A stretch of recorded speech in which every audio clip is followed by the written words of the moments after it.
is our moment. Your unborn great-grandchildren are going to ask you, what were you doing October 20th, 2024, and you were in the room for the first black woman vice president of the United States? Would you make some noise and receive our fearless leader?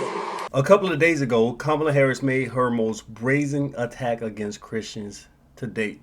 Take a look. Donald Trump hand-selected 3 members of the United States Supreme Court with the intention that they would undo the protections of Roe v. Wade, and they did as he intended.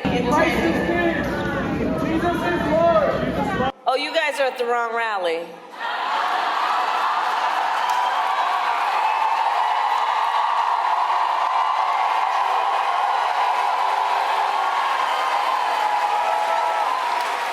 No, I think you meant to go to the smaller one down the street. She received massive backlash about this because she's been on a Disrespect the Christians tour. But what she did a few days later is she ran to the most accepting place in the country for a corrupt Democrat, the black church.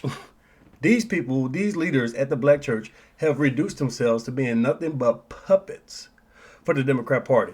And this institution of the black church, if you even want to call it that, it's been in decline for years, for decades, because the black church's role in the community is waning. Its influence is trash because of the way the church operates. And really, when you think about it, supporting Democrats while claiming to be a Christian, honestly, in today's day and age, is an oxymoron. But Kamala Harris and her team, her surrogates, they've been on a hot streak of disrespecting religious groups, especially Christians. And it's getting worse. Let's just look at this clip here from 2 weeks ago. Gretchen Whitmer, the governor of Michigan, a Kamala surrogate, mocking the Catholic communion.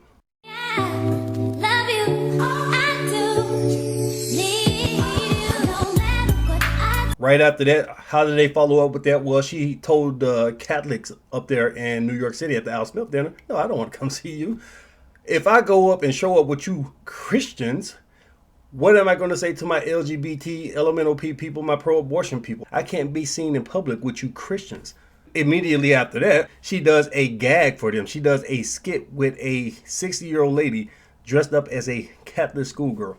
Further disrespect. Now, let's take a look at Trump's response clip, because that was shocking. What Kamala said to this man when he said Jesus is Lord, you're at the wrong rally. My jaws dropped.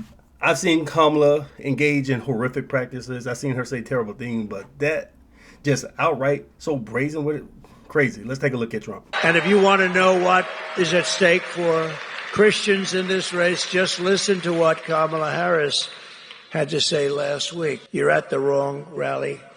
And that's really what she meant. That's really what she meant. She's very destructive to religion. She's very destructive to Christianity, and very destructive to evangelicals and to the Catholic Church. But while Kamala says that people who believe in Jesus don't belong to her rallies, you have to remember that that's as loud as it can be. In fact, a lot of people said that would be disqualifying for her. That would be a disqualification. In our movement, we love Christians, we welcome believers, and we embrace followers of Jesus. And when we look at the black Christian values, the values of the black church, the traditional values anyway of the black church, and the fact that they've been voting Democrat for 50, 60 years at this point, there's some real conflict here, because on one hand, the church preaches these religious values. If you look at the black church from a religious perspective, they're actually very conservative. But on the other hand, the members are voting Democrat, 90%. When you talk about the values of the black church, family, the sanctity of life, being against premarital sex, teaching their young people to take personal responsibility in their actions and the way their life goes. When you're talking about male leadership, prayer in school, I can go on and on. It's a lot of values that have been traditional for the black church, but they're in complete conflict with the Democrat Party, with the policies of the Democrat Party, with the values of the Democrat Party. But these church leaders, these preachers, these pastors, these women in the church, they want to be part of the club. So they completely sell themselves out to be accepted by the Democrat Party. And a lot of these problems in the black church are stemming from the fact that the church today is largely populated and ran by liberal women. And I remember not too long ago, black Christian Democrats actually still had some of those traditional church values, those religious values that black people have held on for probably centuries at this point. Let's look at this clip of a prominent Democrat talking about his faith. What I believe is that marriage is between a man and a woman. As far as why, what in your religious faith calls you to be against gay marriage?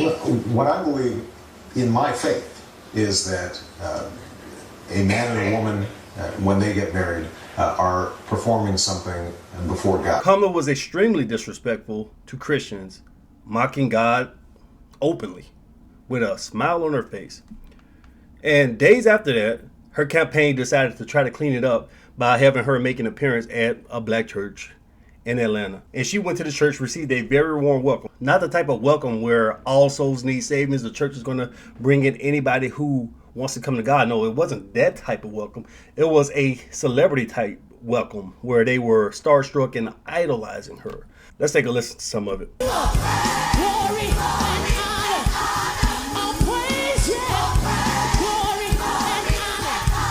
She gave a speech there, probably 20 minutes or so, and didn't mention the name Jesus not one single time, but was receiving all types of praise and co-signing from the congregation over there. And her speech, let's just listen to a little bit. Earliest stages of our lives had those moments where it has been revealed to us our power. And we should never let anyone take our power from us or in any way try to convince us we are powerless. It's just a bunch of buzzwords that mean absolutely nothing. Now, when we talk about the black church in Atlanta, the state of most black people in Atlanta, these people can't afford rent. These people are struggling to feed themselves. They can't afford the gas to go to work. Life is hard. Prices are high as hell. And she's not talking about a plan. If you're not going to talk about the name Jesus, could you at least elaborate on how you're going to help these people financially? What are your policies that are going to help these people? What about the hooligans? Because Atlanta black neighborhoods are filled with gangs and hooligans. Do you have any policies that are going to help clean up the streets to incentivize other businesses to come into these neighborhoods to invest? Oh, no, you have nothing to say. Just buzzwords and platitudes. And these fools were eating it up. So the fact that these parishioners just sat there, first they invited this lady into their church to do this, to try to clean up her disrespect. They didn't try to teach her, preach to her, tell her she was wrong. They took no stance. They didn't hold firm into their beliefs at all. It brings into question how much they really care, because they are completely refusing to stand firm in their beliefs because they want to hold firm to the Democrat Party. When it comes to the Bible versus Democrat rhetoric, Democrat Party policies, they're going to choose the Democrat policies every single time. And now that Kamala has made this church appearance, she's going to pretend that her disrespectful comments about Jesus never happened. And the black church is going to help her with this. But her attacks against Christians aren't anything new. She's been doing this for years. Even when she was a California Attorney General, she was going after pro-life and pro-traditional marriage groups over there. When she was in the Senate, she tried to weaken the 1990s Do No Harm Act, which was designed to protect religions and has really helped Christians when it comes to making Christian institutions do things like hire gay people, perform gay marriages, stuff like that. She went after that. Like, she wanted the Catholic schools to hire gay ministers, hire gay staff members, because she doesn't care about their religious views. Remember during the shutdown, the Democrat Party during the shutdown, really, the governors of the Democrat Party, they closed down the church. We're talking about freedom of religion. These people were out there in their cars trying to listen on the radio to the sermons, and a lot of people just didn't go altogether. They just stopped going to church altogether. The churches were closed. Liquor stores were open. Weed shops were open. Strip clubs were open. And this is the Democrat Party.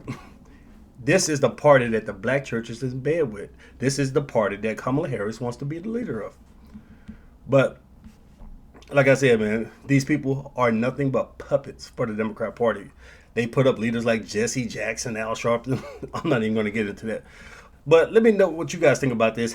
What was your initial reaction when you heard Kamala say you're at the wrong rally? You guys are at the wrong rally if you're saying Jesus is the Lord.